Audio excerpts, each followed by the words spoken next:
Bark's first guy in the chat tonight. Wow. Canes has been defeated. We actually do have some baseball going on. We got Arizona State versus New Mexico State. Oregon beat San Diego 12-4. Pittsburgh barely beat Youngstown State, which has not had a great year. Rhode Island was beat by Bryant today. The Fighting Daniel Polkas. But they will be... Rhode Island is on the up and up. Tough start to the year, but they are looking a lot better. I'm trying to see if there's anything else going on. Creighton, South Dakota State. St. Thomas, Minnesota.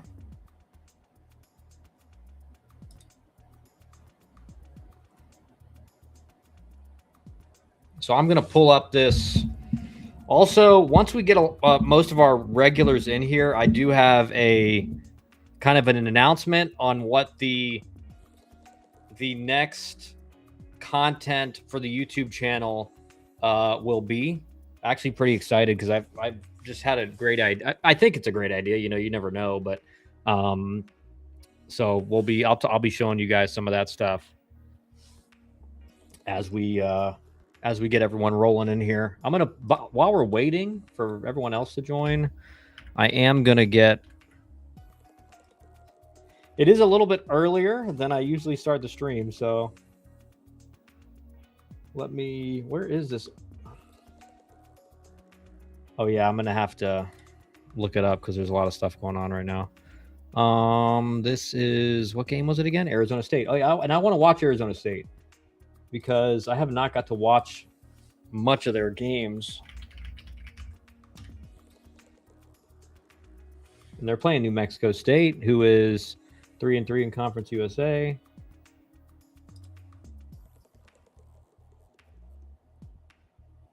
Arizona State is up 5-1 in the first inning. And there are no outs in the first inning. And Arizona State has scored 5 runs.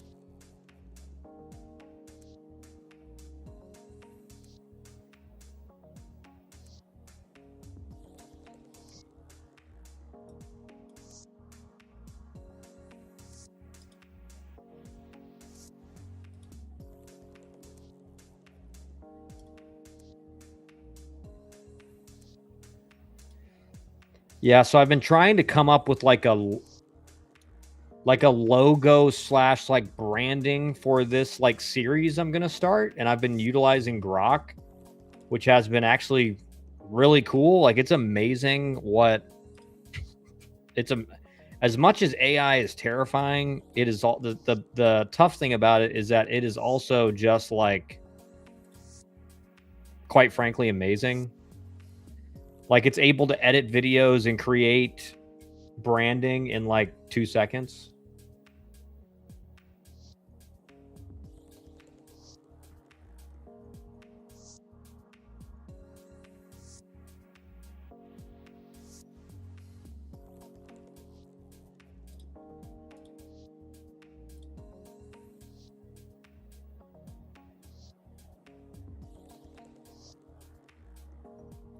Arizona State is up 5-1 in the first. There's 1 out, and they have a runner on first on New Mexico State. And New Mexico State was probably feeling pretty good about themselves. Get out to a 1-0 lead in the first. Like, you do that every inning. You got 9 runs on the game. And Arizona State just said, nope, not today. Oh, yeah, that was the other thing I wanted to go to MLB.com. See, I don't even think I have like I wonder if it's on YouTube TV. I'll follow oh my gosh. Giants are getting beat 7-0. That's tough. Aaron Judge 0 for 3 with 3 Ks.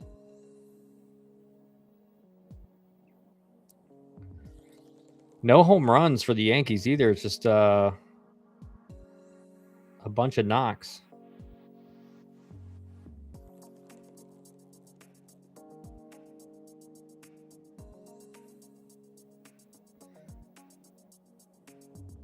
Yeah, Webb got just annihilated. 9 hits, 6 earned runs, only walked 1. Max Fried dominated 5 innings.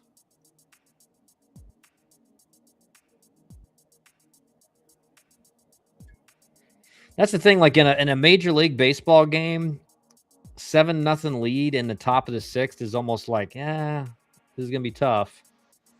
In a college baseball game, you're like, we got plenty of time. Netflix has it? Okay. Hey, Kyle, just in from being chauffeur for baseball training for you-know-who. Ready to hear predictions for the weekend. Yeah, we're going to wait. We're waiting for everyone to get in here right now. I got the Arizona State, New Mexico State game up, and I'm following the Giants and Yankees game just because I want to see Tony V's. Giants are getting destroyed right now in the 6th inning, 7-0.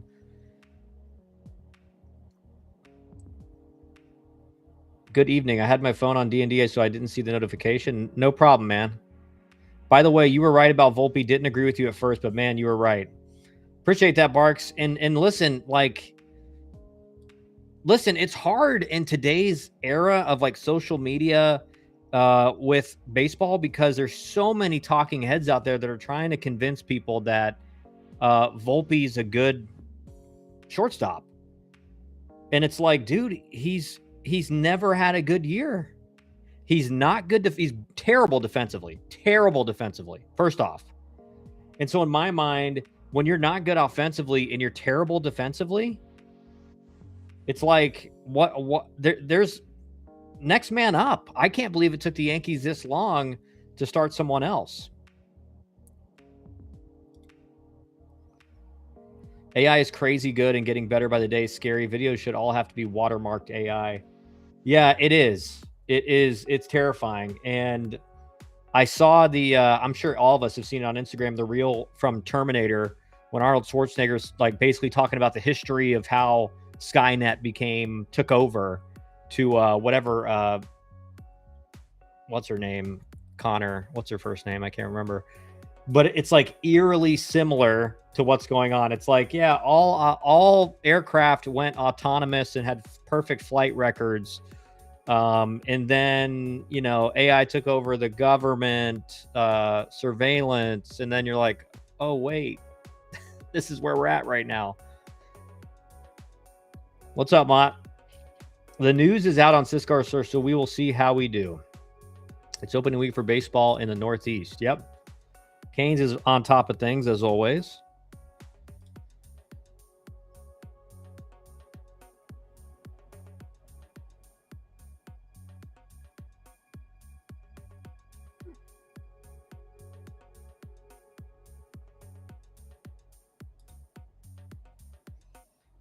Arizona State's up now 6-1 in the first inning. Let me ask if Mott's still in the chat. Mott, now I'm going to ask the real player a question because someone was impersonating a Georgia Tech player that had Walt as a trainer. Mott, let's say you slid into second, had a really bad scrape strawberry on your leg. What's Walt's his treatment gonna be? What was the joke about what Walt's treatment would be? I really hope Mott didn't just come into the chat, try to troll, and then leave. So hopefully he'll answer that. You guys will see. Our 2027 right-handed pitcher was on the mound today. His stat line was 1 earned run, 1 error, 12 Ks, 1 walk, 1 hit. Dominate. Yeah, that's good. That'll do. That'll do.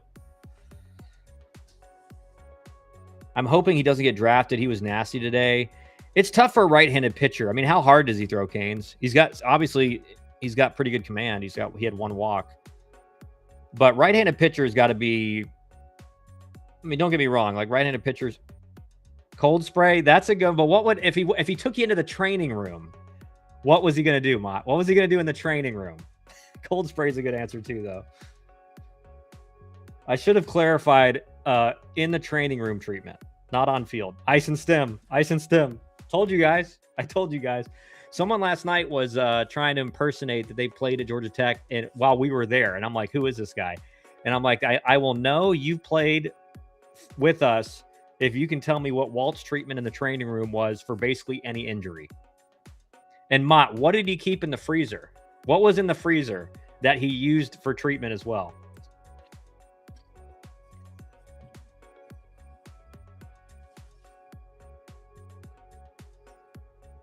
That's how you know Mott, that's the real Mott Hyde. That's how you know. See if I get Dusty in here.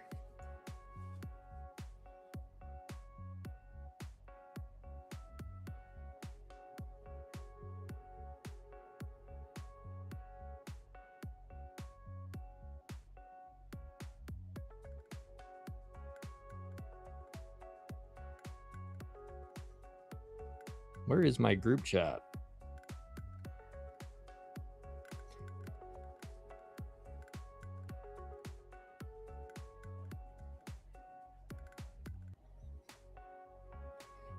Man, well, I was excited to watch this Arizona State game, but it's now 8-1 in the first.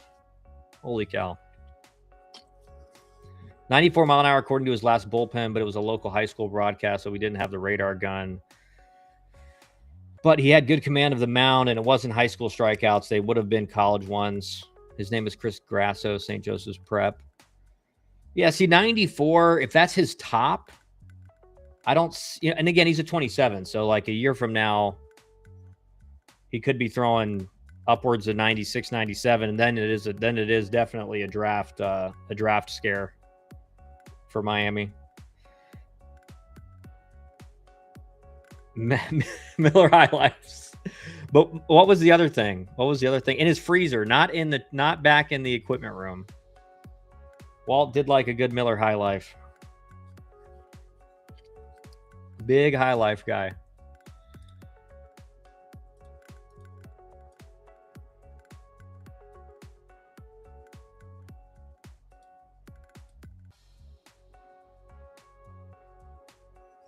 That's the Matt Skoll story. The Matt Skoll story is my freshman year and Mott's freshman year. Skoll like slid into third in like one of the, it might have been Friday. It might have been, no, it wasn't Friday night. It's probably Saturday. And he goes into the training room, or it was one of the first couple weekends. And he kind of jammed his thumb, stayed in the game, but like it was bothering him. And, Skoll was walking out of the, in the old clubhouse, a lot of times guys would walk through from the clubhouse through the training room to leave. And he's walking out, and Walt's like, hey, Skoll, you got to get some treatment in. And we got to treat that thumb. And Skoll goes, Walt, if for like the next 2-3 hours, I got an ice cold Miller High Life in my hand, does that work? And I'll never forget this. Walt said, that's about right, Skoll. That's about right. And just let him go. That was nothing better. Frozen biofreeze in a paper cup. Yes. Yes. And that thing had like jagged edges, and he would like, I forget what he would do that for, but he would like rub it on your elbow. Like if your elbow was sore, you had some inflammation somewhere. It hurt so bad, and it was burning. It was frozen and like jagged. The champagne of beers. That's right. That's right. Nothing hits quite like a Miller High Life.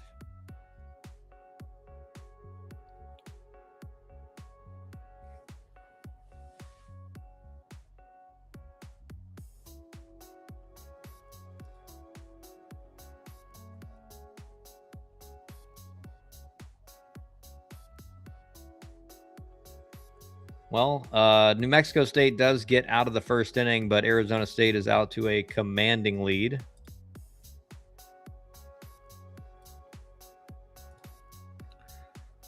check in on the Giants here.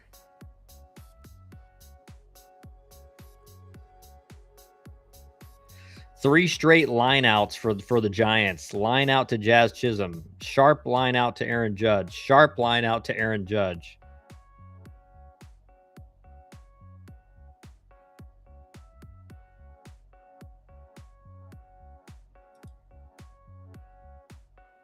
But Mott was able to answer all those questions very quickly. ACC Baseball Buzz didn't have an answer for any of them. What games are you watching? I'm watching the Arizona State New Mexico State game because I want to get a feel for how good Arizona State is, albeit it's a midweek, right? But certainly they're out to an 8-1 lead through one inning.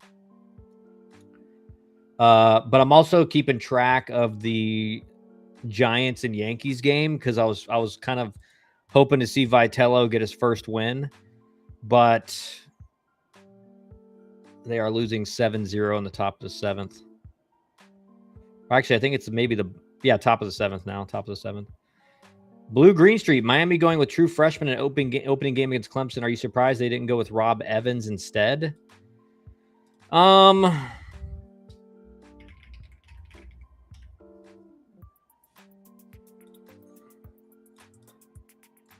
I'll tell you right now.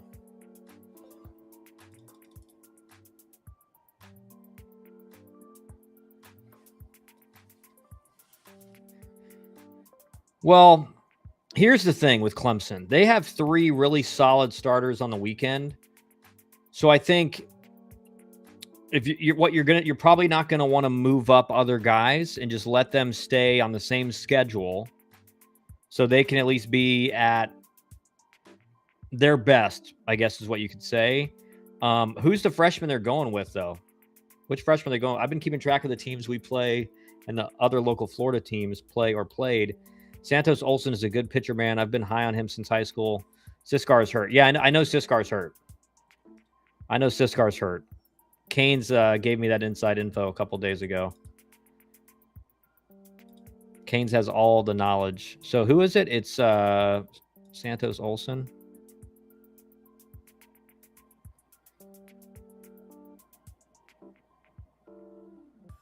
It looks like, he started 4 games. He's been like the midweek guy for you guys. Like, what is that? What is he? Yeah, he's been decent. It's not like he's been terrible. Whip's a little high. He's got 9 walks, 21 hits given up in 18 innings. So the whip's not great. But, again, I think it's more of just like JD wants to keep the rest of his guys on the same schedule.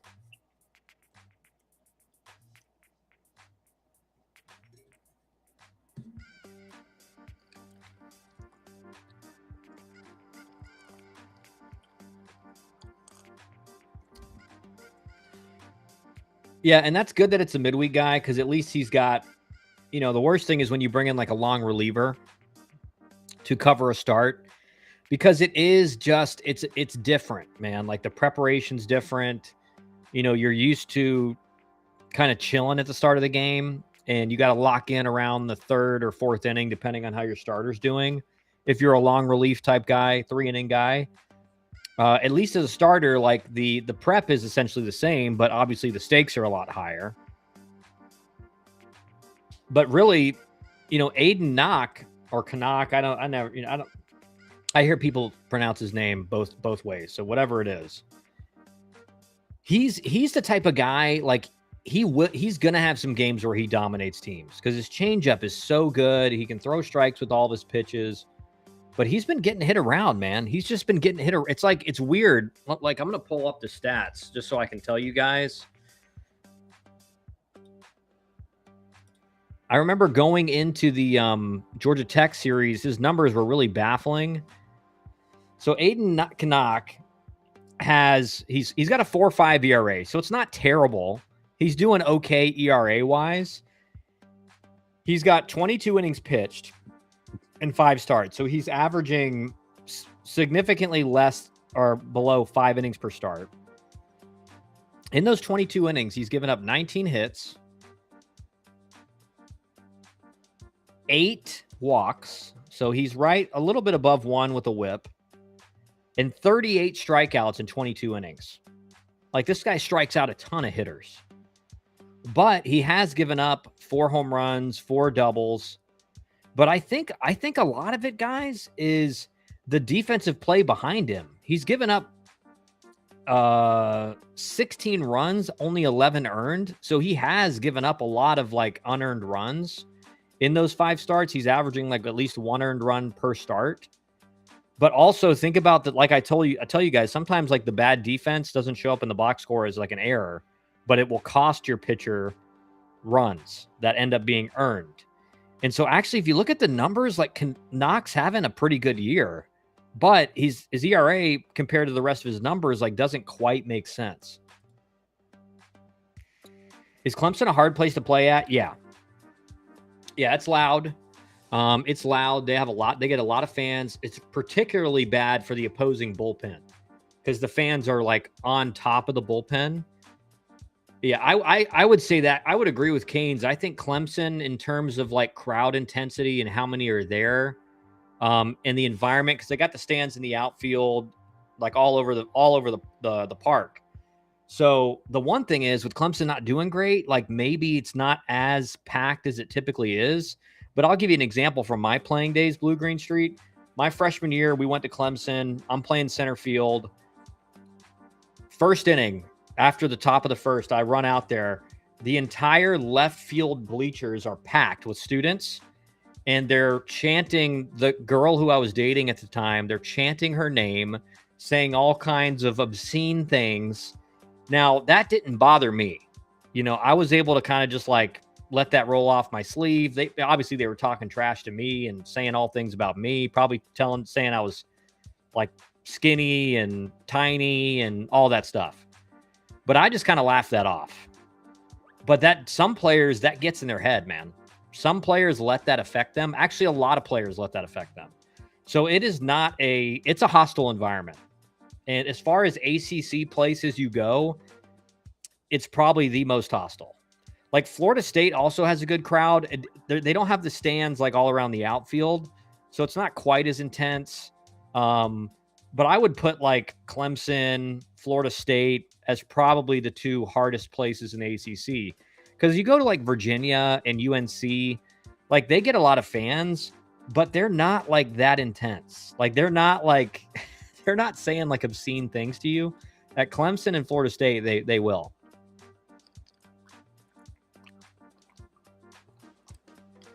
And even Florida State, I'll say this: when I was playing there, so in 2011 and 2013, because in 2012 we played them at home, it was by far the most hostile place. By far, it's not an easy environment to play in. You just have to know that going in, and that's the job of the players who have played there before, is to like prep the young guys, prep the guys that are transfers that have never played there, and just say, listen. Like, they're going to be in your face about things. They're going to say terrible things about you. They're going to say all kinds of stuff, you know, especially with my dad being the GM of the Braves at the time. Hey, Kyle, like, did your dad get you the starting spot on this team? You know, they're going to find ways to try to get in your head, and you just have to ignore it. You know, you have to be able to block it out. Phoenix, Arizona, temp 89 degrees, humidity 15, feels like 87. I'll tell you what, man, like Scottsdale, Tempe area, one of my favorite places in the U.S. Getting to play in, you know, my first year in spring training was with the Braves, so I was in Florida, but getting to play in the Phoenix, Scottsdale area, like we were in probably with the Brewers, one of the worst places in that spring training complex. We were in Maryville, which is kind of in the middle of Phoenix, but we always stayed in Scottsdale, and man, great food. The weather's amazing. A lot of stuff to do. I can't fight any kid who wants to play at Arizona State.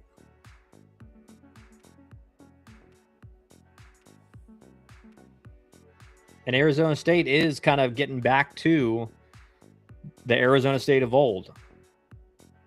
Camelback Ranch is not as great as Northport. I would disagree. I will say this. I'm a big poker player, like big no limit hold'em player. And I live in Atlanta, so there's no like the closest casino where I could do that at is like 4-hour drive, which is probably a good thing. But I was actually a very good poker player. I way up on the money in my career in the minor leagues because I would, we went somewhere that had a casino close by, like me and, usually there's a couple other guys, like Chris Colabello was one of my guys that we would always go play together. And the only place I could not win at was Talking Stick in Scottsdale. Like bad beats, like I got a full house and I'm about to get all the money. I'm going to get it in. I'm going to get it all in. And then I get like full house over full house. Like it was every time. I got 2 pair kings and queens. They got aces and kings. Like that's just how it always. I literally just stopped playing there because I'm like, I can't win here. Wiley Ballard himself. There he is. Scottsdale is amazing. The women is 100. Fiesta Bowl is amazing this year. Yeah, that's another part. You got the them young boys. They care about that. Going to give you a shout out on the broadcast on Friday. Braves opening day. Hell yeah. Hell yeah. I actually got the real thing tonight. I got the Coke Zero fridge cig with lime. We were out to eat for my dad's 68th birthday. So my entire family was out. And my twin brother, Colby, was like, he ordered a Coke Zero and lime. And I'm like, man, that sounds good. And I was like, yeah, give me one of those. And it was amazing. And so now, like, my wife went to the grocery store like 2 days ago. And I was like, I need Coke Zeros and I need lime. Velos or Lucy's tonight? Velo, man. Velo always.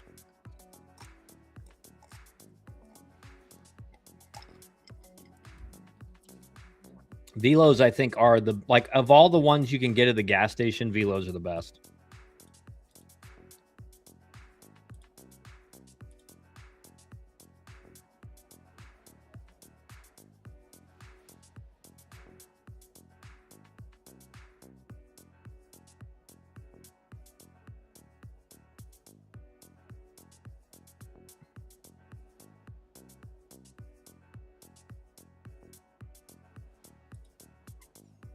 Have you had the European Zen flavors?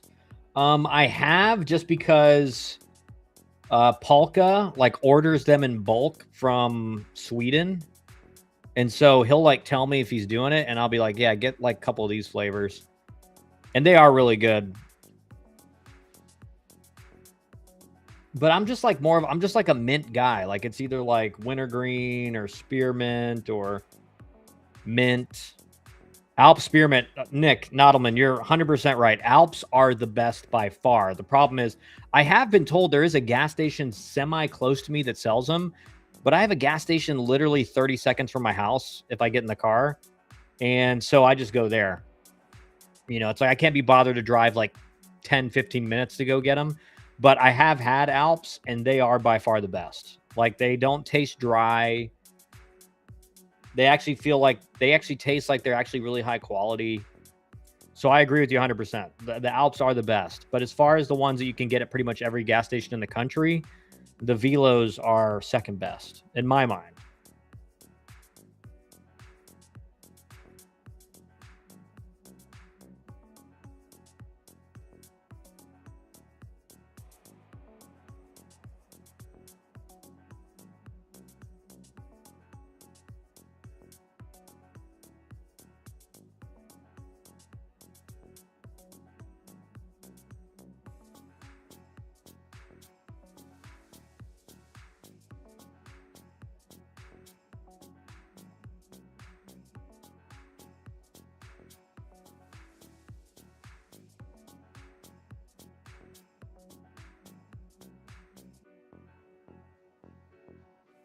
They just called interference on the hitter when Arizona State's base runner stole third, but I didn't see him move. He was in the box.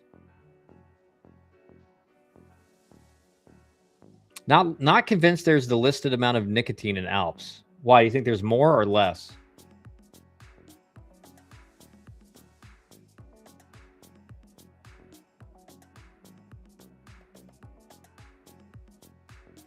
Arizona State seems like it's got a pretty decent midweek crowd going on.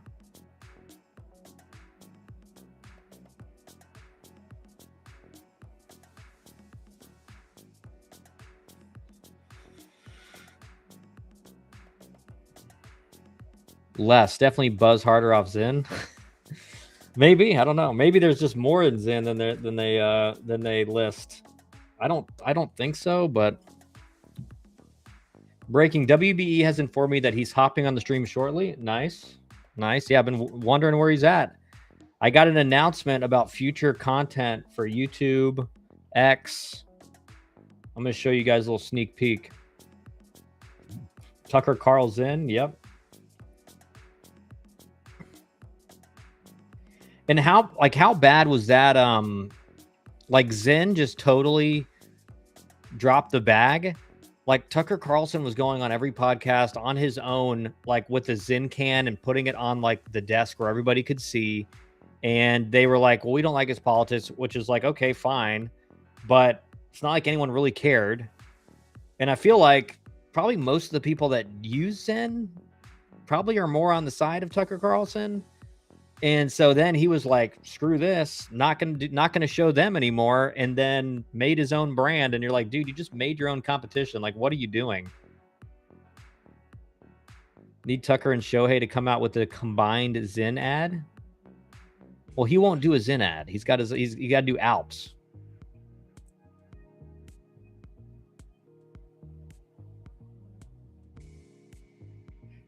Is Shohei Kyle Hive return? What's up, Mercutio? Welcome back, man. 2 streams in a row. You're starting to become a regular. Let's check this Yankees Giants game. A lot of lineouts for the Giants. They only have 2 hits on the night. Max Fried went 6 1/3, 2 hits, 1 walk, 4 Ks, no runs.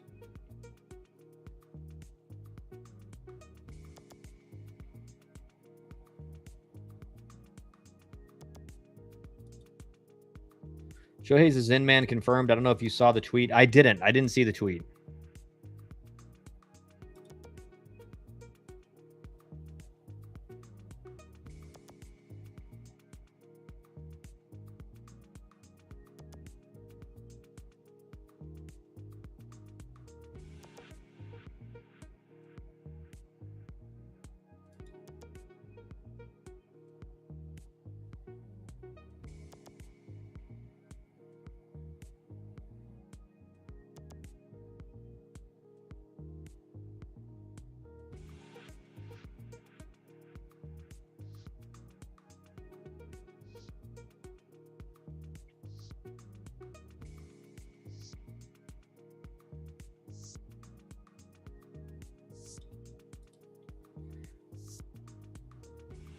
Reading the chat. Do you guys not dip? No. I used to, but I also was like, I don't want to have like my jaw removed when I'm like 40 or 50, which again, like, I think it's kind of on the rare side, but still it's like that threat alone. I just remember one day thinking, I don't want that to happen. And so that was right when like Zyns came out, and I was like, this is an easy way to kind of get off kick that. And it was like, I'll throw one in every once in a while, but I don't do it anymore. And again, it's not a healthy thing to do. At least nicotine in itself is actually neuroprotective. Like, there's a lot of studies on how like nicotine given to like dementia patients see like memory improvements, slows the brain decline of the brain. So like I'm all for it. I think nicotine does get a bad rep because of tobacco. Like, the tobacco smoke is bad. Tobacco is just, there's a lot of stuff bad with tobacco. that if you're ingesting it or it's being absorbed into your body. But the nicotine, again, and like everything's in moderation, right? Like certainly too much nicotine will have bad effects, but nicotine is not like the component of like dip or cigarettes that makes you get like cancer, if that makes sense.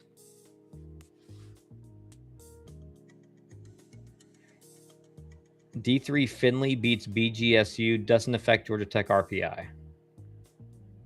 Wait, what? Say that again? What happened?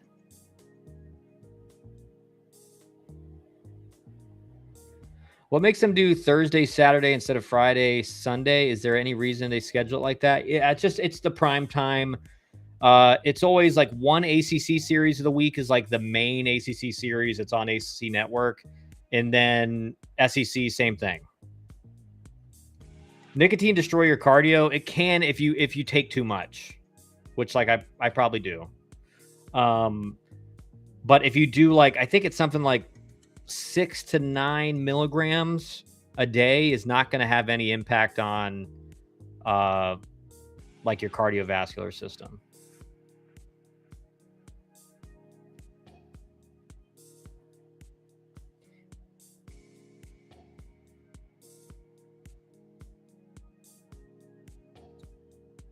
But it's like Kappa, it's like anything. That's true for everything, right? Like if you drink too much water, you'll die. You know, it's like everything has a level of to how much you should be ingesting it, and or doing it. Like if you work out 4 times a day, every day, you're actually going to hurt your body.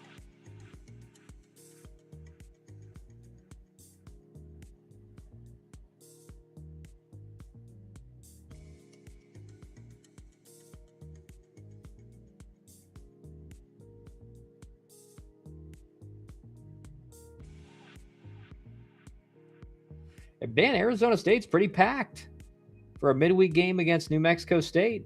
Big crowd. And the camera's going crazy. But yeah, Blue Green Street, that's why they do it. So it's so that you definitely have one night where that's the only ACC game on, that's the only SEC game on, and it just they'll have like your top level broadcasters, you know, color commentators, play-by-play guys, even though some of the analysts or the color commentators are not great.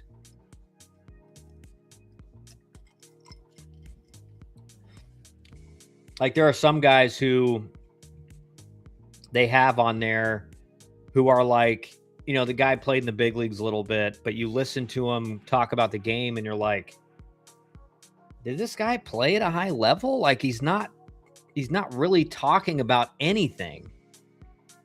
You know, he's not talking about the situation and what's the hitter thinking and what are the coaches thinking about right now. And should they be thinking about bringing in a pitcher or, oh, this guy doesn't look like he's got great stuff. Like, you know, probably need to start seeing somebody get hot in the bullpen, or this is a great situation to send the runner, or you may see them do a first and third play here, or the infielder needs to be on the line here to protect the double. I remember one of my first years doing the broadcast, there was a situation late in the game with the runner on first, and it was like a tie game. And the team Georgia Tech was playing had their infielders like normal depth off the line, especially third baseman. And I'm like, the third baseman's not on the line like this. He needs to be on the line. They cannot afford to let a ball get past him towards the line. And next swing, double down the line. And I'm just like, told you. It causes endothelial dysfunction. Run hills on Zyn and off Zyn. I can crush cardio when I stop nicotine. When I'm using Zyn, I can tell my max HR threshold is different. Maybe. I believe you. I believe you, Kappa. I played, you know, with it, and I didn't notice a thing, but, you know, everyone's different. And I'd probably built up a lot of tolerance to it, so. GT Pitt last weekend had some brutal commentary. Yeah, it did, man. It was tough to listen to. Like the play-by-play guy, God help him, had a really, really like nasally, weird voice. But the analyst, I think, played in the big leagues. I didn't know who it was, but he played with like Buster Posey, and he played with the Giants in the big leagues. And but you like he must have been a pitcher because he was talking a lot about pitching, but it was very like surface level basic stuff, and it just goes to show you that there are guys that get to the big leagues, but they don't really see the game at a high level. You know, they were very talented, but they don't see the whole game. And my dad always said that about pitchers. He said pitchers don't. That's why you don't see any pitchers really, typically, or pitching coaches that become head coaches. There's not a whole lot of them. It's much more rare. Like Butch Thompson's won at Auburn, and he's obviously done great. But if you look around college baseball, most head coaches are like former hitters, catchers, because pitchers don't really, most of the time, and Dusty's a good outlier in this. Like Dusty really sees the game. He really sees the game at an elite level. Me and him see the game at like almost exactly. Like a lot of times when we're watching the same game, we'll be texting each other, and he's like, "Dude, I was thinking the same thing."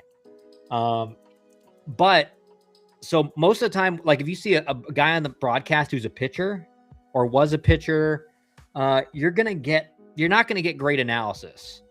You're going to get kind of some surface level stuff. And my dad always said that because he's like, the pitchers just need to throw the ball and cover first. Like they don't really know the game. They're not running the bases. They're not making defensive plays. They're not doing the like, hey, no double situation or make sure we throw it through the cut here. Like they don't know all those situations. Again, I'm not saying none of them do, but it's much more rare. New to the stream, my son's travel ball coach sent us a link to this tonight. Nice to meet you all.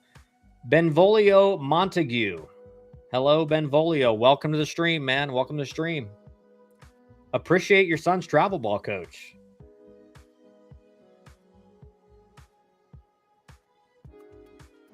I'm right now watching the Arizona State-New Mexico State game because I want to get a feel for Arizona State just as a team. Offense looks great. Pitching's been decent so far, only giving up 1 run, 62 pitches through 3, which is, it's okay.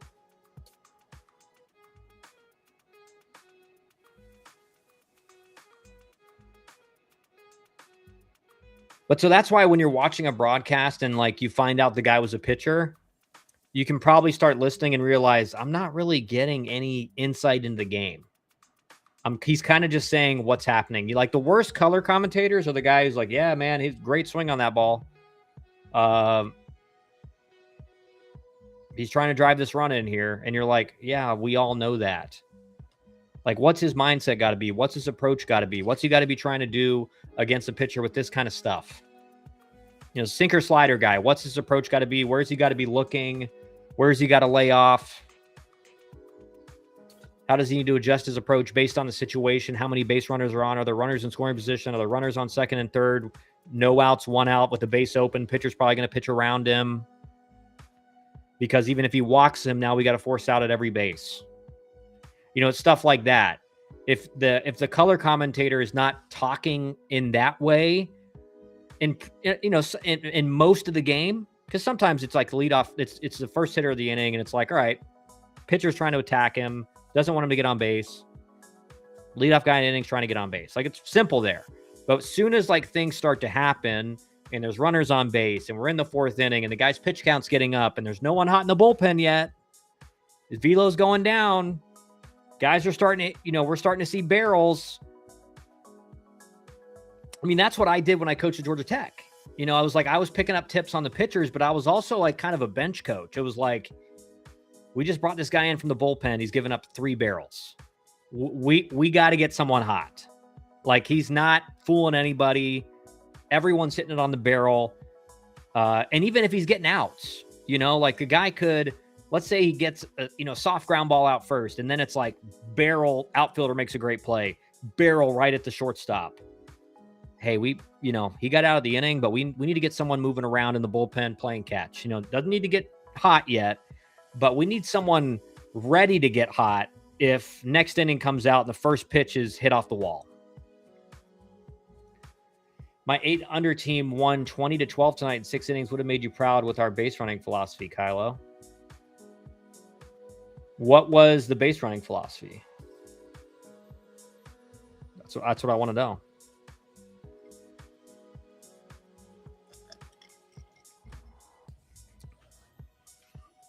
And hey, Benvolio, just like, how old is your son? Is he in high school, like travel ball in high school?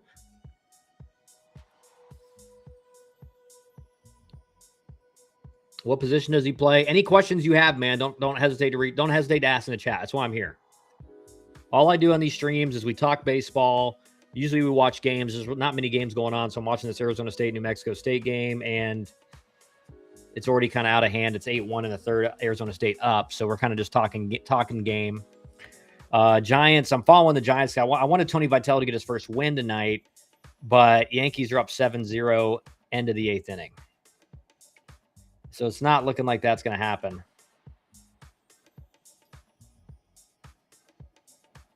Run hard, make defense, make plays. Hell yeah, man.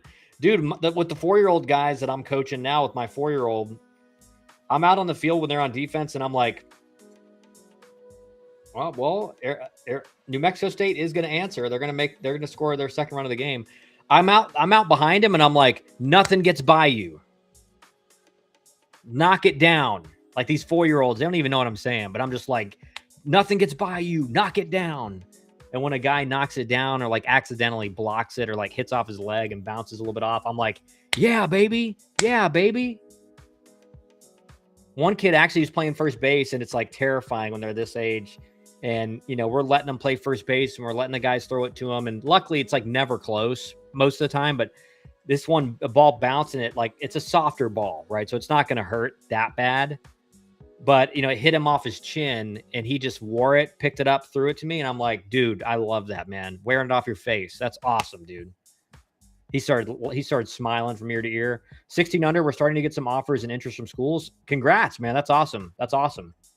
That's really good. I mean, most guys on 16U are not getting offers right now. So you're ahead of the game. You're ahead of the game.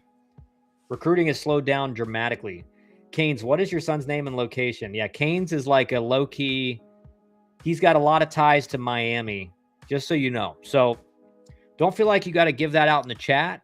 But if you want to DM him on X, he's got the ears of the Miami coaching staff, and that is Miami, the U. The U. And what position, height, and velo? Canes pounced on that too, huh? He heard 16U, starting to get some offers and interest from schools, and he's like, all right, let's see what's going on here. He'll have his information to Anderson in the next 5 minutes.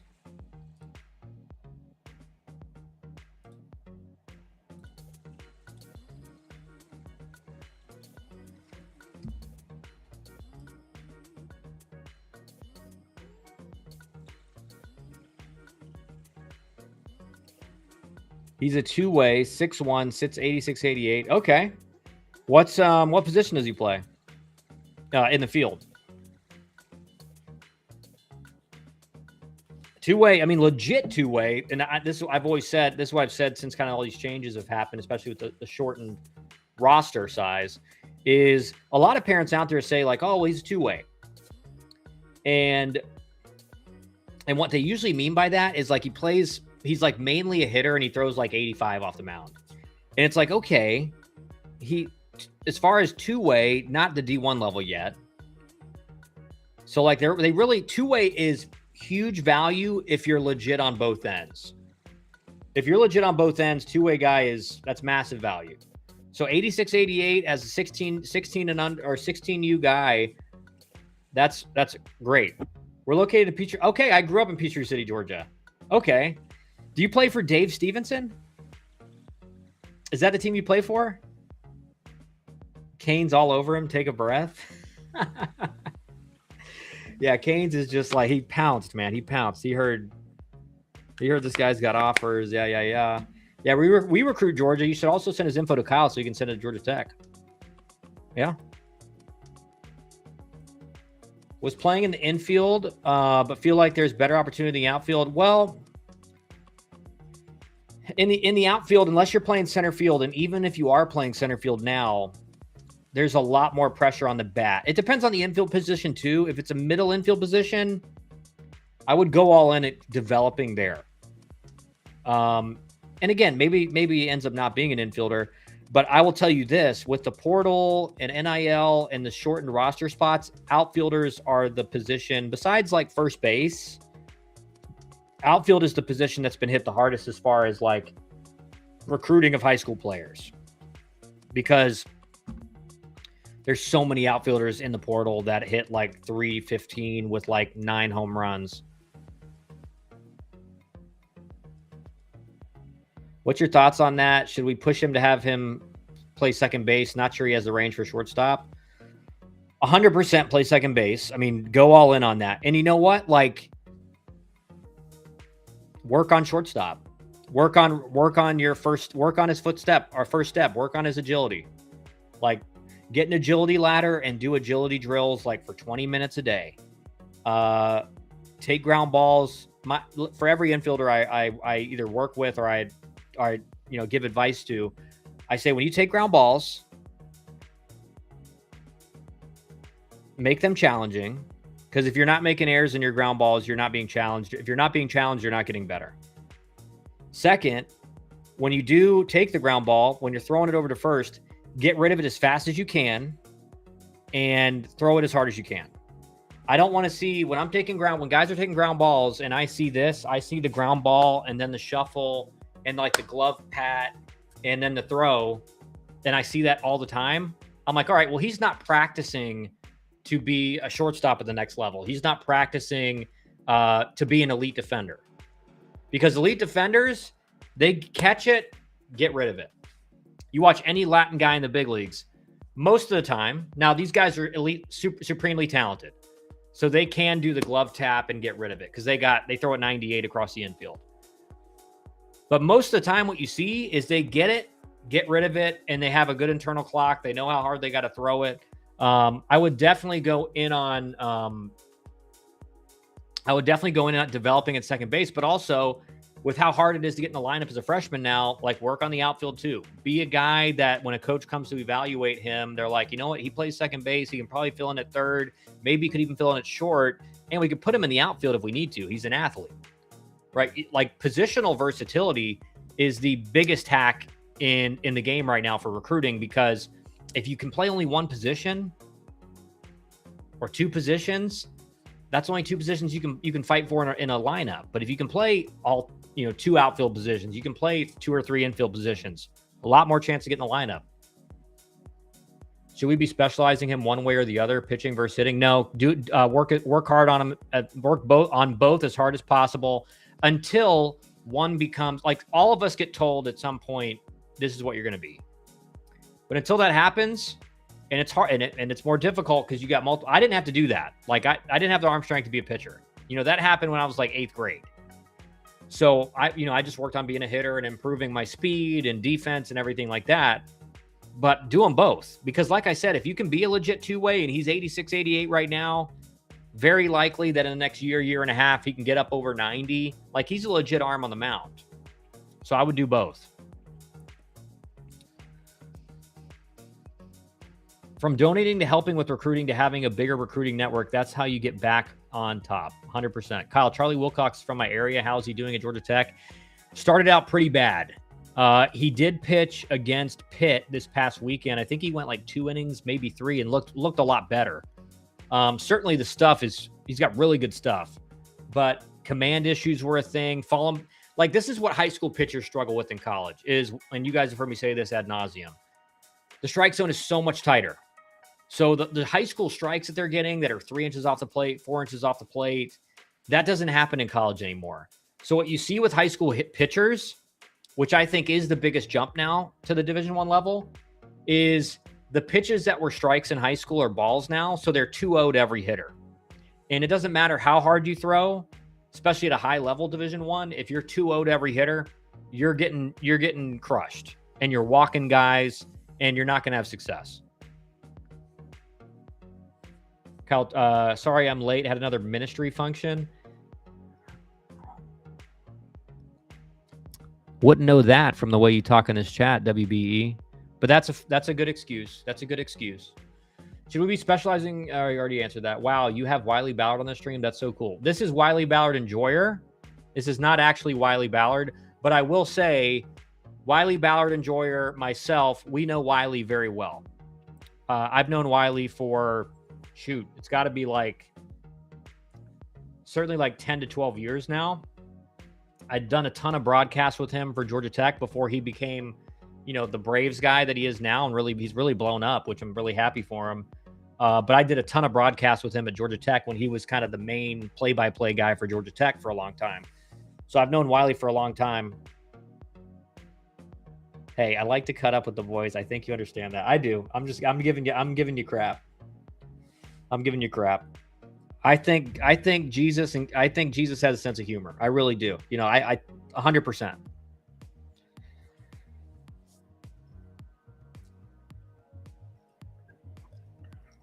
The PG strike zone is way to the side, hard on hitters, and ultimately doesn't help the pitcher. Yeah. And that's just high school in general, JD. Like, most umpires in high school, they're going to give 4 inches off the plate. They're going to give most umpires are always tighter inside because they set up on the inside corner. So they're usually pretty good on the inside corner, but most high school hitters and most high school pitchers and most college pitchers can't command the inside corner. So, Kyle, have you filed your taxes yet? Of course. So usually the issue, and when I was in college, that was how it was. They might give an inch or two in, but 4 inches. I mean, I remember at bats where I would strike out looking on a pitch like 5 inches off the plate, and I remember looking back at the umpire and being like, "Dude, how am I supposed to even hit that?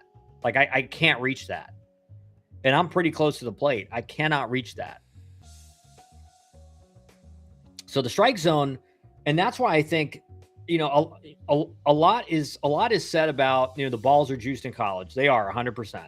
The bats are a lot better than they were when I, came into the BB Core era. The very first year, my freshman year, was the start of the BB Core era, and they were terrible. The balls were terrible. Ball went nowhere.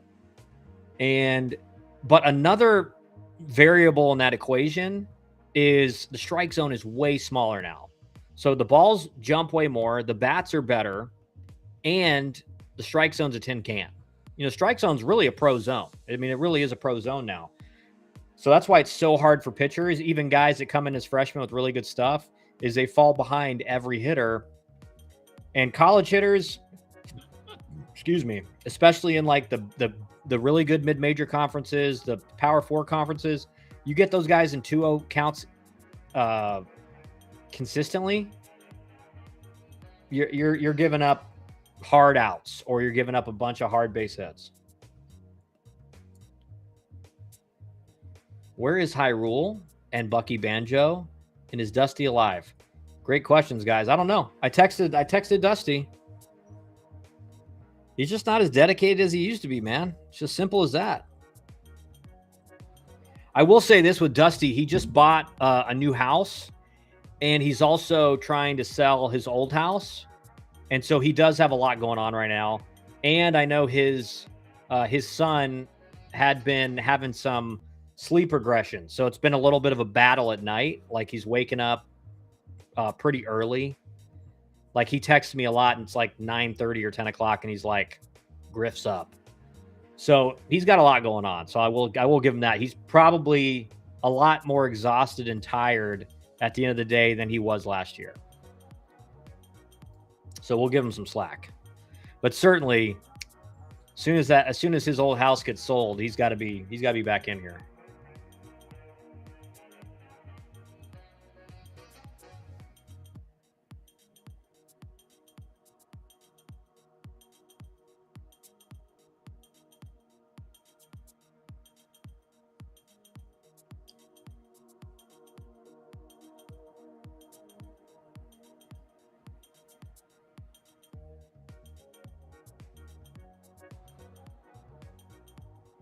Well, how about this for a hit for Arizona State? 2 outs, runners on first and second. Hits a soft ground ball to second.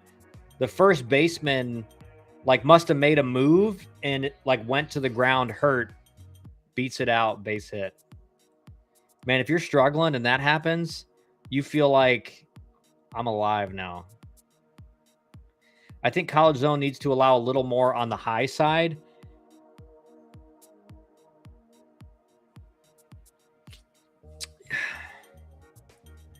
From what I've seen, Nick,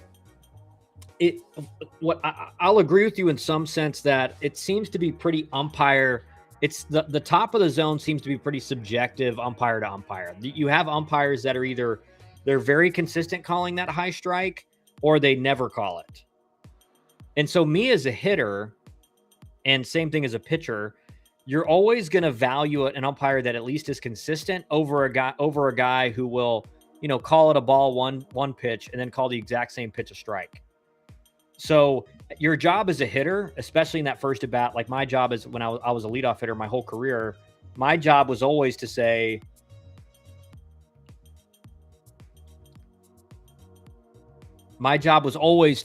something's going on in this game. I think they're saying maybe the base runner ran into the first baseman. My job was to figure out, all right, what's the pitcher's stuff look like so I can tell that to the rest of the guys in the dugout. Have a long at bat if I can. Don't get me wrong, if I get a cookie, I'm crushing it. But if not, if he's pitching me off the corner and getting strike calls, I'm fine going to 2 strikes. But I'm also trying to figure out, okay, what's this umpire zone today? And what I always tell hitters is Canes with the University of Miami? Just got a call from a 305 area code. He's very tight with the Miami coaching staff. What I tell hitters in that first at bat, this is how you establish a zone. Let's say the umpire first pitch is like 2 inches off the plate or an inch off the plate, and the guy calls it a strike. You say, hey, is that corner? Is that the corner? And they'll typically say, yeah, that's the corner. So now you've locked him in to, he just told you that's the corner. And anything off of that, if he calls it a strike, you can say, hey, in a nice way, but you can say, hey, listen, that looked like a little further off. And what I always found is when I establish the zone for the umpire by saying, hey, is that top? Is that bottom? Or is that as far as you'll go? And they say, yep. They were usually pretty consistent on anything further off, they were going to call a ball. So I did not send anyone to call you. WB wants 850 wings in a sitting. He has a strong disposition. No cap. Did 20 grams of creatine today. Usually do 10. Tummy feeling great. Yeah. Dude, did you do 20 grams at once? I'll be right back. I got to let my dog out of my office.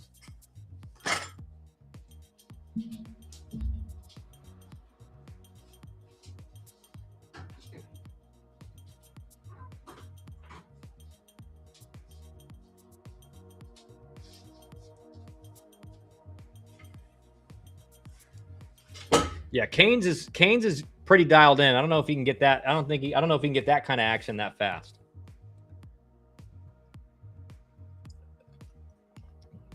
It might have been Canes calling you to get the dope on your son.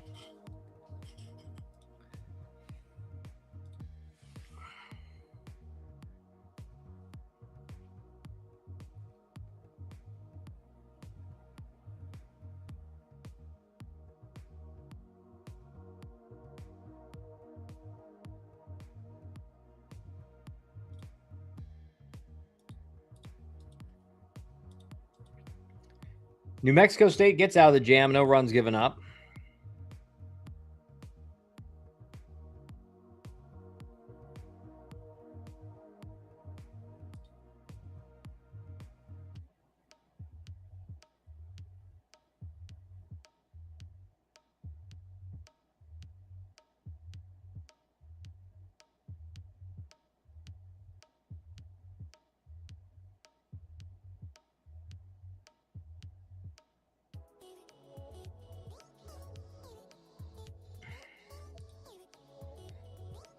Is Jake Ogden ever going to snap out of his funk? Is he pressing too hard this year? I haven't watched enough, Blue.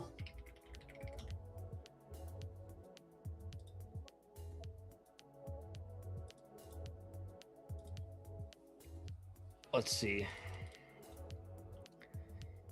Yeah, he's struggling, man. I mean, the thing is this, he's still having good at bats, like 16 walks, 20 strikeouts. So he's walking a lot, not striking out a ton.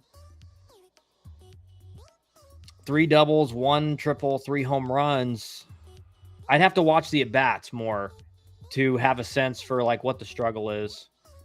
Like, what is when he makes outs, Blue Green? Like, what kind of outs is he making? Like, are they fly balls? Are they ground balls, pull side? Like, what does that look like? Thank you, ACC Buzz.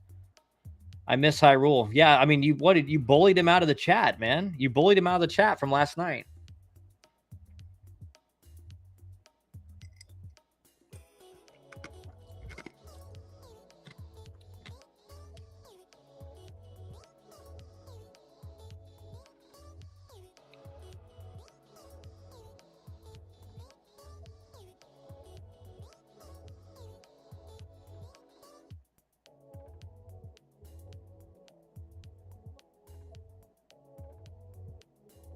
Man, Arizona State right now in this game, they have a player doing an interview, live interview with the broadcast. And man, can we get these kids some media training? I mean, the stiff as a board, and I get it. I mean, you look at some of my interviews when I was in college, pretty bad too. But these schools have the resources to like give them a little, like get one day of someone, a media professional saying, hey, like this is how you answer questions.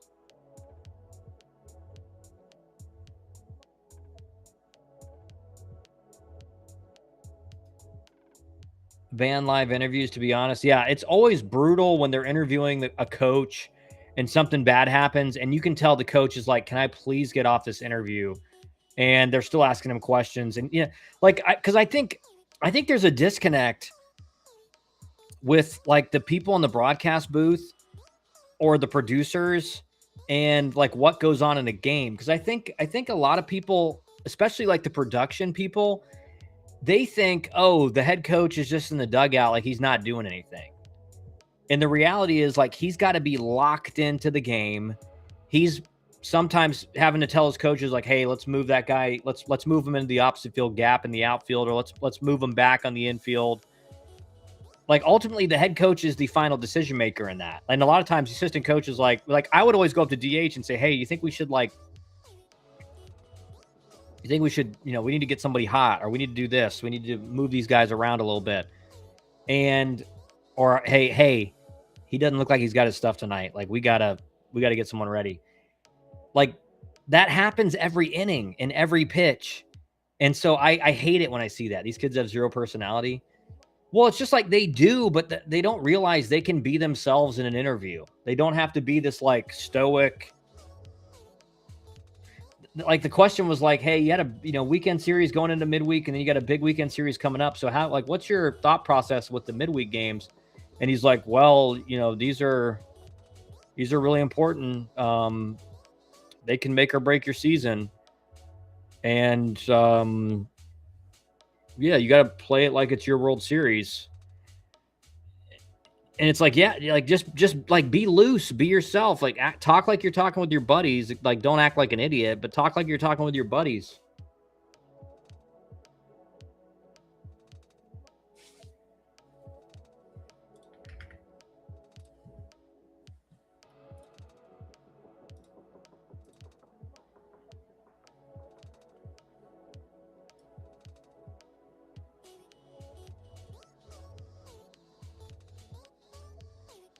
Ramsey's hell yeah was so good on the interview on a double play. It was perfect. It was actually, they need to make that, like Georgia Tech needs to make that in a recruiting video. Like that's how good it was. It really was.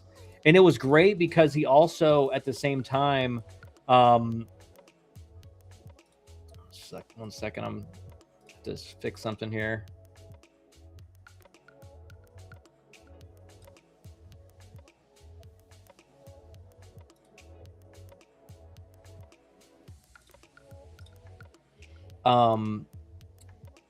The best part about that whole thing was he also gave they were talking about DH, and he really was a great honor to DH because he was like, double play happens, he's like hell yeah, and he's like he would have loved that one. And it's 100% true because DH was, he was known for like a great developer of infielders, specifically defensively, coached Barry Larkin. So it was like that was the only in-game coaches interview where I was like, oh, that was sick. Most of the time you're like, can we please just let this guy coach his team? So you're spot on with that, Nick.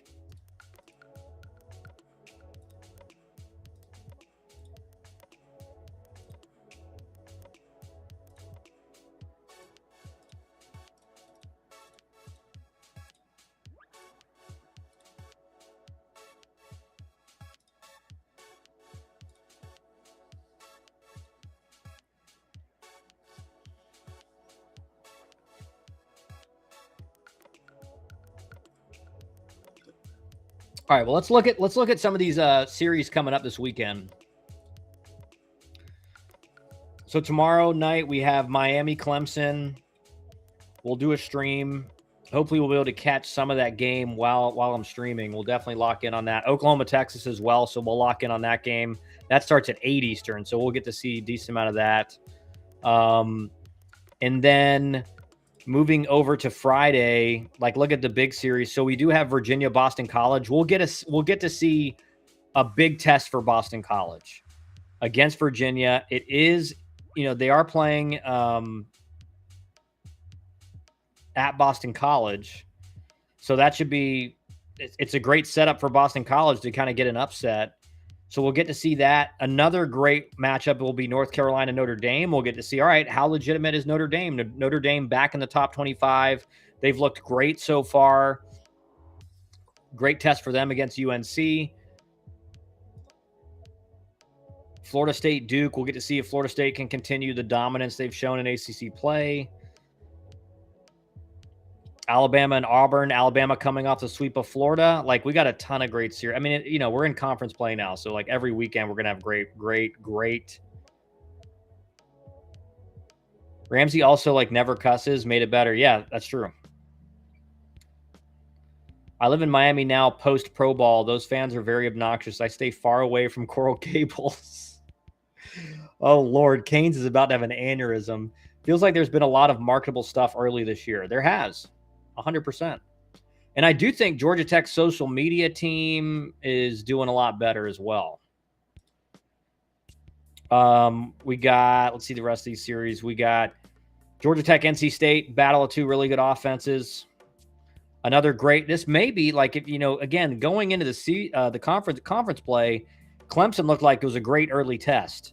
And now Clemson looks like, maybe not quite the team people thought they were. So now may be the first real test of the season for Georgia Tech against NC State. Florida versus Arkansas. Can Florida get back on track in Fayetteville, which most people will say is the hardest place to play in the SEC? I think they call it Fayette-Nam. Like, that's what the SEC players call playing at Arkansas. They call it Fayette-Nam. So not an easy place to play. If BC has a chance to win the series come late Sunday, I feel like I got to count them a legit competitor. Not Omaha or anything, but a test every weekend. Yeah, for sure.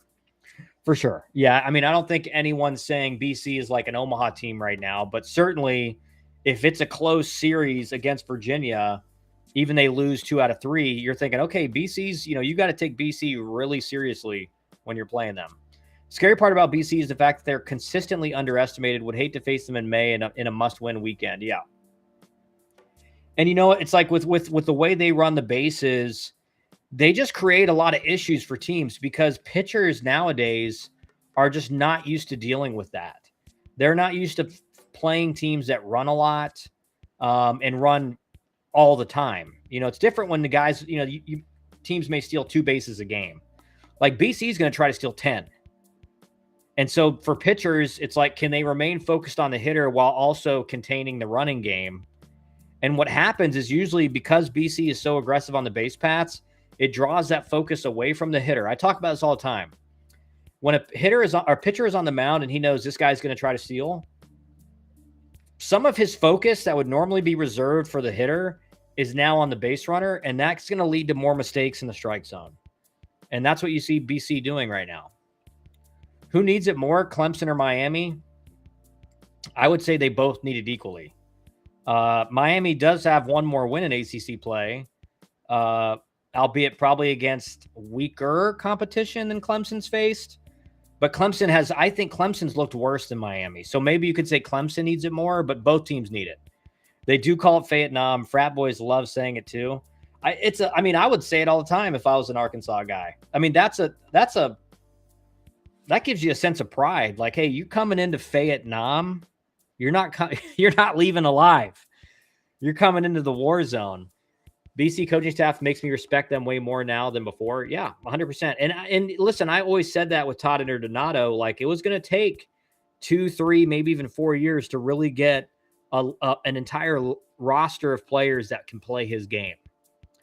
Because, you can't come in year one at Boston College, which is, they don't have much in it. They don't have really any NIL. It's tough to recruit there because academics are, there's very high requirements even for the athletes, and it's crazy expensive. So those three things, it's tough. You can't just bring in a bunch of portal guys because of the academic stuff. So they have to really build through high school players, and they got to build through that particular profile of a player that they want. So it was going to take 2, 3, 4 years, and it looks like it's starting to show up for them. Such a Mississippi State frat boy thing to say. Well, it's Arkansas. ACC Baseball Buzz. It's Arkansas. Kane says it's Clemson that needs it more. I'm actually surprised you're saying that, Canes. I figure you would say Miami. BC is sneaky, one of the toughest places to recruit in college baseball, up there with Northwestern, some of these Big Ten beasts. Yeah, it's very difficult. It's very difficult. And I actually know for a fact that Interdonato has said that. He's like, man, it's a little bit harder to recruit up here than you think.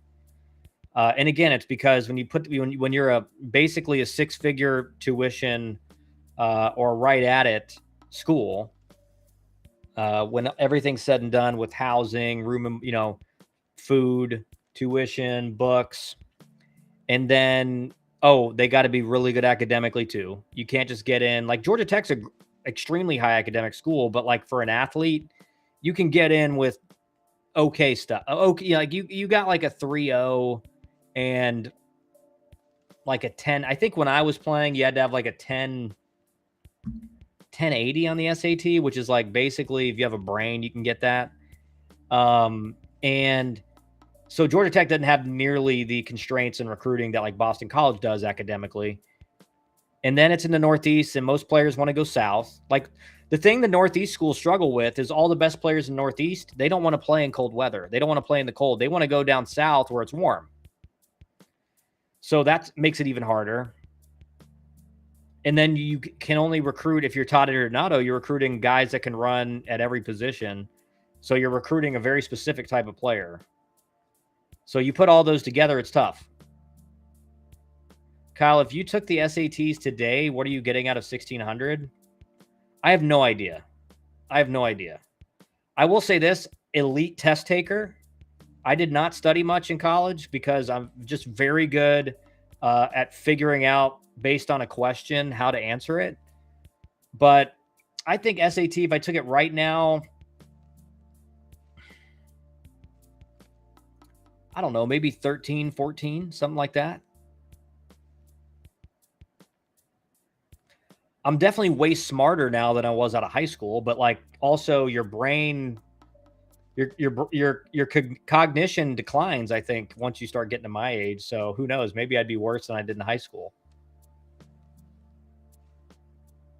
But I also can say when I took the SAT in high school, like I didn't do any prep, like could care less. I knew I was going to get a good enough SAT score to get into Tech or any other school that I was offered me.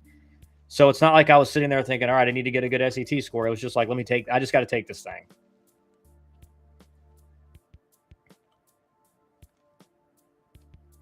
Canes, where do you live in Miami? All right, I think I'm losing track of chat here. Yeah, I love Interdonato, man. Like I love ever since he's gotten to Boston College, I love the offense he runs. And I'm excited to see some of these series coming up because I did say, like, I do think that offense that he runs, the hard thing is like, can you recruit good enough pitchers? Right. Because I think the offense plays because it's so unique and teams don't deal with it. And, it makes it almost like football prep where when you're facing Boston College, your preparation is basically the same for every team you face. Now at Georgia Tech, you may be getting on the eye pitch and changing, making it to where the machine is throwing the stuff of the pitcher you're facing. Like that changes. But when you're facing Boston College, like your pitcher has got to be locked in for holding runners, mixing up their looks, being quicker to the plate than normal. It's an entirely different offense. It's like in football when you're playing a different defense, a defensive scheme as an offense, or your defense playing a different offensive scheme. Like you got 1 week to kind of figure it out. BC and Notre Dame had the least amount of talent in the bleachers of anywhere I saw in ACC, respectfully, of course. VT had awful talent. Miami Lakes, Kane says VT talent was for a specific acquired taste. Hokie for life, loved it. Kane, same place where our recruiting coordinator lives. He lives 2 minutes from me. Like, how Latin is it? Looking for like-minded folks. Man, it's Miami.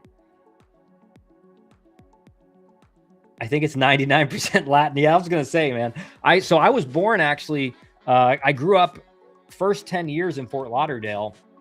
And, when you're a kid, like, you don't think anything of it. You're just like, oh, this is how everywhere is. But, like, all my neighbors were basically either, like, Spanish, some kind of Spanish, like Latin descent, or, white. But I grew up around, like, Latin people everywhere because I grew up in Fort Lauderdale right outside of Miami. I'm all UVA, but BC worries me at BC. And if not mistaken, opening weekend for BC. It's at BC. It might be the opening weekend. I think you might be right, JD, for them at BC. But Boston College, unless I'm, again, I haven't been there in a while, but they never got great amount of fans. So it's not really a home advantage. Really, the one thing is it may be a lot colder up there, but like Virginia's, it's colder up in Virginia as well. So it may not be a huge difference. But like I said, BC is the type of team that like you don't see that kind of offense anytime else pretty much the whole season. So it'd be a question. And, with Pollard on the staff, like I think they're going to be as prepared as possible. But it's one thing to prep in practice. It's another thing to be able to execute in the game. And what I saw, think about 2 years ago with Georgia Tech. They got swept by Boston College at home. Kyle, are you also Latino? No, I'm like white as snow, man. My mom and dad did a DNA test, and like it was like Great Britain, Northern Europe, like maybe a little bit of Germany. Like it was like I literally texted my dad. And I was like, "So you're basically saying like we are like white as snow? Like there's nothing else in there." And because one of my grandparents always said like her grandmother was like 100% Cherokee or something. So, and I did read somewhere that like the Native American doesn't come up on the DNA tests very accurately or a lot at all, because there's not a lot of like those things are all become more and more accurate because more and more people do them. But it was like Great Britain, like 60%. It was like 60% like England, London area. And then some like, Welsh and like Scottish or whatever, Irish, and then like German or something. I think it came out to like 60% like Great Britain, like the UK, 30% Northern Europe, and then like 10% like kind of German, maybe a little Eastern European in there. But yeah, there's no Latin in there. There's none. I always got along great with the Latin guys. I learned just vicariously through them, like pretty good Spanish. Like I could talk in Spanish pretty well. Understanding it, as you know, is much more difficult. Because you guys talk so fast and there's slang involved and you don't pronunciate all the words right. And so I remember playing in the Dominican for 2 months and I could communicate very well. But as soon as someone started talking to me, I'm like, I can pick out words, but I don't, you can pick out a couple words. You can have a gist of what they're saying, but I'm not understanding everything.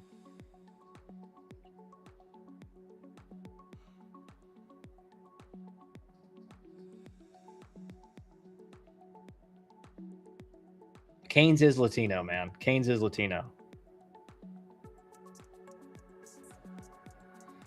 Yeah, it's right. Florida is all like Cubans. It's a lot of Cubans, like Caribbean islands, and some of the South American countries, obviously, and Central American. But there's not. It's not like, like in Georgia, it's a lot like if the Latin, most of the Latins are like from Mexico.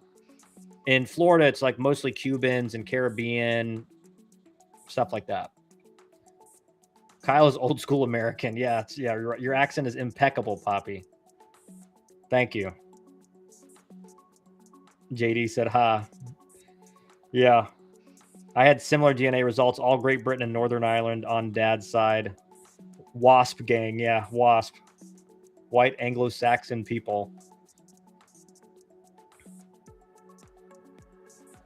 It is cool to see your DNA though, like to see where you're from. Like it there's something about it, like when you know, like conclusively, like where your kind of ancestors came from, it kind of gives you a sense of pride. You're like, okay, this is where I'm from. I do want to go over there at some point, but it's kind of not looking great over there, to be honest. Like there's a lot of stuff going on where you're like, there's Mexicans down here for sure. One of my best friends is Mexican blood. Well, you know what I mean, Canes. It's just like if the percentage of the Latin population in Georgia is like 85% Mexican, in Florida, it's definitely not that. It's much more like maybe even with like the Cubans and stuff like that.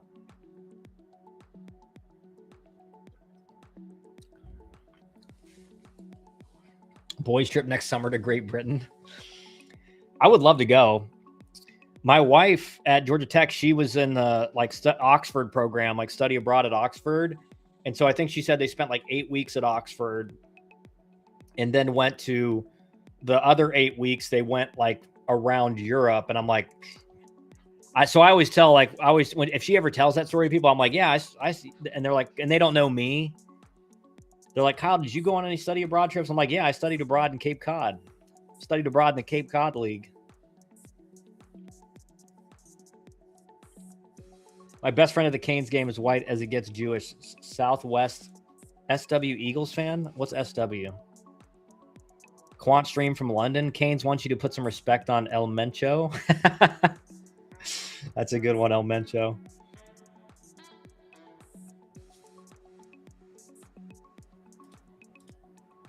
I'll tell you what, though. Latins have one. I love Latin food. I really love every cuisine. I'm a big foodie. I'll eat anything. I love everything. Indian food, Asian food, European food, Latin food. I think the best breakfast is Latin breakfast. Like huevos rancheros. Ain't nothing better. Ain't nothing better than that.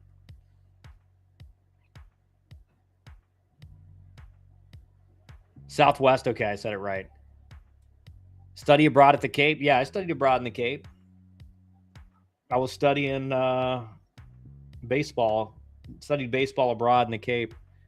Pie Gal live from Panama. Yeah, she's got what? Like you got like 9 days left, Pie Gal. And we'll see you at Russ Chandler. Can't make it up. Pie Gal. Kyle, how did you like the Bad Bunny halftime show? I'll say it like this. I actually, in the clubhouse, when the guys would play Bad Bunny, I like some of the Bad Bunny songs. I really do. I think it was only thing weird about it is that I thought, and listen, I don't know anything about Bad Bunny. I know like the songs the Latin guys would play in the clubhouse and what the walk-up songs were, stuff like that. But I thought like, okay, he's probably got some songs where he speaks English, and I don't think he had any. So it was, I thought it was fine. I didn't think it was great. But like, I'm sure like the Latin American people in the country maybe loved it, and maybe what your opinion was. I just thought it was okay. And that largely due to the fact that like, I don't really know what he's saying. Like, I didn't know any of the songs, so I didn't know any of the songs because I don't listen really to Bad Bunny anymore because I haven't been in pro ball for 7 years now, which is crazy to think. So I thought it was fine. But I didn't really pay too much attention to it. I was kind of just like eating buffalo chicken dip and drinking a beer. My youngest son and his wife, GT grads, did study abroad together in Chile. Wow. I bet that was cool. That's another place I want to go. I don't know if it's in Chile, but is it where Machu Picchu is? I would love to do that because it's kind of like a hike. Like you gotta like hike there, and I know it takes like, I think it takes days to get there, which kind of makes it even cooler when you do get there. And actually, my sister-in-law did it, and I think she said it was like and it, you know, for her, I think she said it was miserable getting there, but it was awesome once they got there, because that's one of those wonders of the world where you like, how did these people build this all the way up in this like secluded mountain, and it's like structurally still sound, and like things like that just blow my mind. Like it's like the pyramids of Giza, you know, like no one knows how they were built. And like these stones are like 2,000-ton stones that are like 100 feet up, and you're like, how did they get this up there? And the conventional theory is that they used like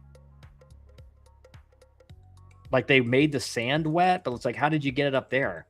You know, like it doesn't make sense. Studied abroad? I hope you studied a few. Hell yeah. Yeah, that's right.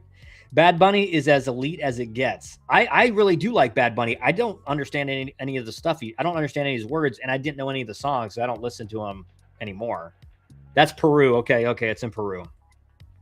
I watched that Kid Rock show instead. I like the song where he goes, ba with the ba da bang da bang da. Yeah, that was like, I really didn't watch either. I watched some of the Bad Bunny, and then I just kind of like chilled until the game started back. But I like some Kid Rock songs too. I think everyone likes that Kid Rock song if you're like into that type of music.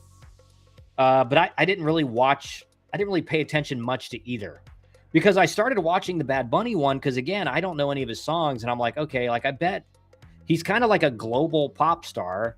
So I thought, okay, he's probably got some songs with some English in it and stuff. And he does have, like, I've heard songs where he has English in it, I think.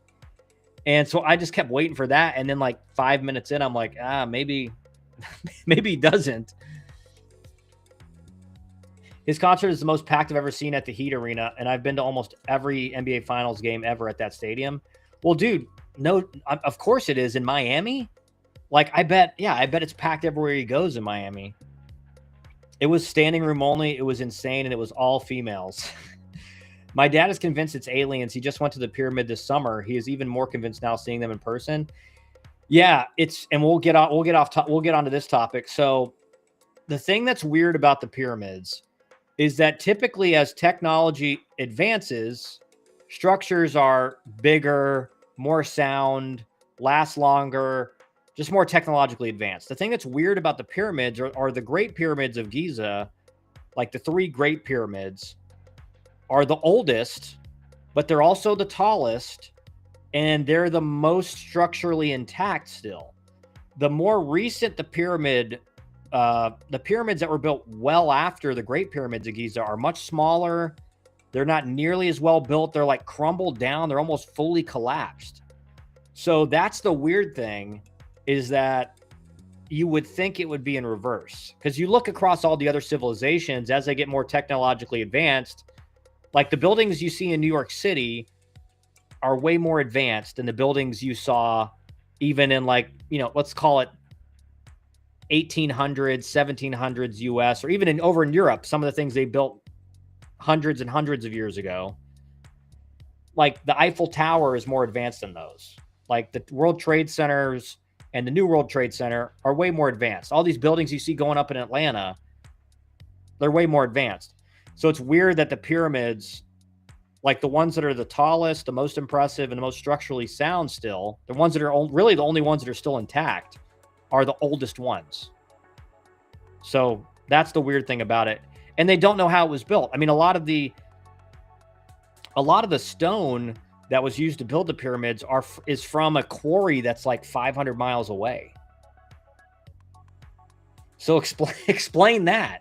They're like, oh yeah, like, you know, it's, how do you gloss over that? It's like, oh yeah, some of these, a lot of the stone that was used to build the pyramids, yeah, they got that from a quarry 500 miles away. And I'm like, what?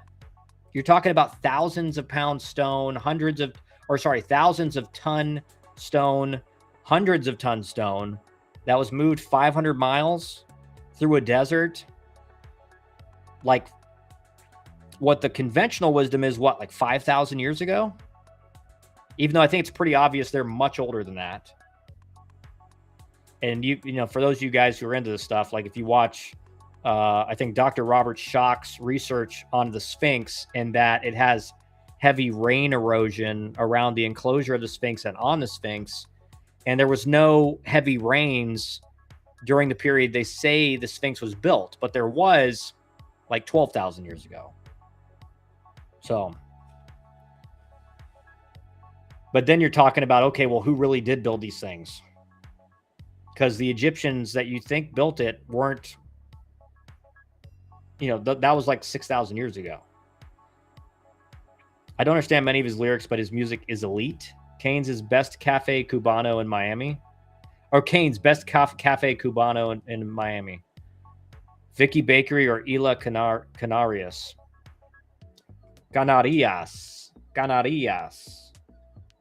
But I don't drink coffee. I will have to soon. Do you drink like caffeine, like energy drinks or anything?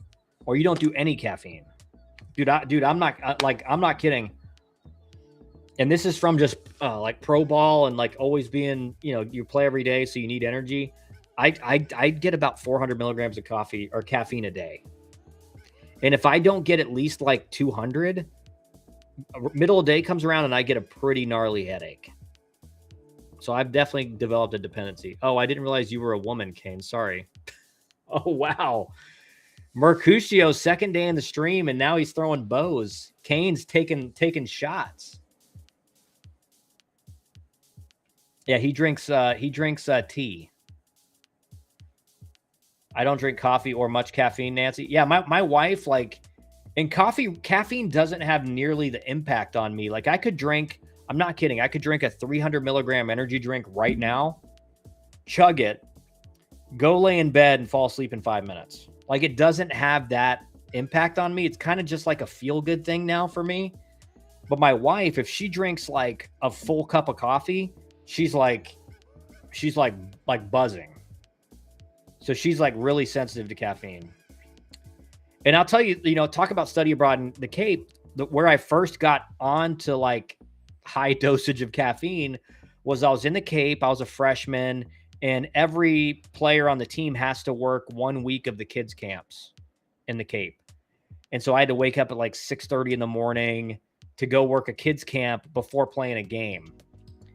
And so I drive into Dunkin' Donuts, and I'm like, let me get, you know, I never really drank that much coffee or anything. And I was like, yeah, let me get an iced coffee. And the person working the front desk, you know, upsold me. First time I was ever upsold. He's like, hey, you want like a turbo, double, triple turbo shot in there? And like, I don't know what I'm getting. I'm like, yeah, hey, throw a triple turbo shot in there. So I'll never forget. I get into the car, and it was this fast. I took like a decent sized like drink out of the straw, you know, probably like a quarter of the drink. And I'm pulling out of the parking lot, and my eyes go like this. And I was like, holy cow, this stuff works. And from every day from then on, I went, got a coffee, triple turbo shot. And then I realized I got home, I hadn't had coffee. And I started getting a headache, and I was telling my mom, because I was obviously still a freshman, and I was going into my sophomore year, and I was home for like a week before college started. And I was like, I got a headache. And she's like, were you drinking caffeine up there? And I was like, yeah, I had coffee every day with like double or triple turbo shot. And she's like, you probably got a caffeine headache. She's like, you need to get some coffee. Keep talking like that, and we'll send you to FIU.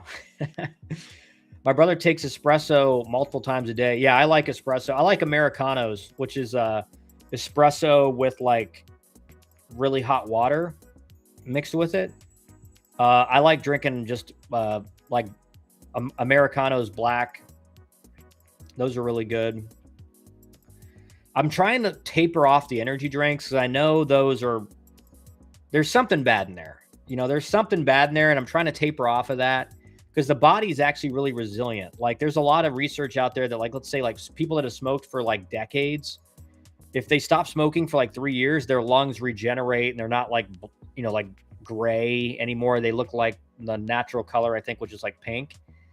And so I know if I stop drinking it, like my body can recover from it, whatever the damage is. So I'm trying to drink more coffee. And if FIU is your top, haha, well said, Canes. And if FIU is your top option, it is a great option. It is a feeder program for us and a place we recruit from. Yeah, that's how it is now. Like all the mid-majors in state, and specifically in Florida, which is like a little bit bigger, like geographically, there's certain regions of it. Those schools down near Miami, the mid-majors, like Miami's going to recruit out of there 100%. Stayed on a coffee plantation last week. Oh, sick. Yeah, I remember in the Dominican Republic, I had like a similar effect. And I remember because my dad, so Mercutio, my dad was the general manager of the Atlanta Braves for like 8 years. He was a front office executive in the major leagues for most of my life. When he was with the Expos, he was the Latin American scouting director. So my dad spoke fluent Spanish, would go down to Venezuela, Dominican all the time, Mexico. And when I went down to play in the Dominican Winter League, he was like, hey, just so you know, I haven't been down there in a while, but when I was Latin American scouting director, there was always two pots of coffee. One of them had the greenies in it and one of them didn't. So I get down there first game and we had just gotten down there. So the manager of the team was like, hey, you guys aren't going to play tonight. Just like get the experience of the atmosphere and you'll be in there tomorrow. And I was like, okay. And I go into the room where the coffee is and I see one pot of coffee. So I text my dad. I'm like, hey, only one pot of coffee in here. And so me and Cam Gallagher, who played in the big leagues with the Royals for a while, and I played against him all the way up, we go in there and we're just, with the Dominican coffee, it's really thick, basically like espresso shots. And they have a big bag of Dominican brown sugar. So I spoon in some sugar, pour myself the espresso in a little shot glass, and I take like 2 or 3 of them. We both get down to for the like Dominican national anthem, and in the middle of it, he looks at me and he's like, "Dude, are you high right now?" And I'm like zonked. I'm like, I don't know what this is. I've never taken Adderall or anything like that, but I'm like I don't know what this is, but I'm feeling what you're feeling. And so I called my dad after the game and I'm like, Dad, I got bad news. There's only one pot of coffee, but I think it's only one pot and it's got the greenies in it. Cause I don't know if it was just super strong, but I was locked in. We currently have a player there that we sent, Luca Reyes, who is one of their best players. He was on our team his freshman year, the red shirt, went to D3 Gloucester, national champs. He balled out. We helped him. Then get into FIU, and I wouldn't be surprised if he's on our team next year. Yeah, that's how it is, man. And that's a good example right there, Canes, is like everyone now, you hear a lot of high school players, they're scared to go to like D3. They think, well, no one's going to want me out of D3. And I'm like, dude, there's a lot of teams recruiting guys out of D3. Just like you said right there, like goes to FIU from D3, perform at FIU, you can go wherever you want after that. It's that simple. Then get into FIU. I wouldn't be surprised if he's on our team next year. Yep.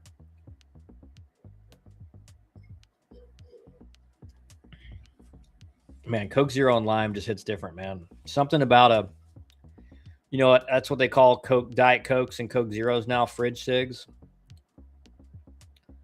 Something about a fridge cig and lime, man.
His D3 team was elite. I've been following his career. He was on our team JD's first year, so it was surprising that he never got any reps because we were so bad. I think JD and he looked out for Luka to save a year of eligibility. Yeah, 100%. Like, if you know your team's going to be bad and you think a player's, maybe not ready yet, but he has the potential to be really good, you may give that kid a red shirt. And, nowadays it's a little bit different, but, now he's gotten reps, he's experienced, he's kind of battle tested. And I'm sure he would probably love to come back to Miami.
All right, boys and girls, that's going to be it for me tonight. I got to go to sleep. It's almost 12 o'clock. Thanks for joining. We'll be live again tomorrow night, so stay tuned for that. And I'll see you guys tomorrow. Have a good rest of your day. Hey, go Canes tomorrow. We'll be rooting for them.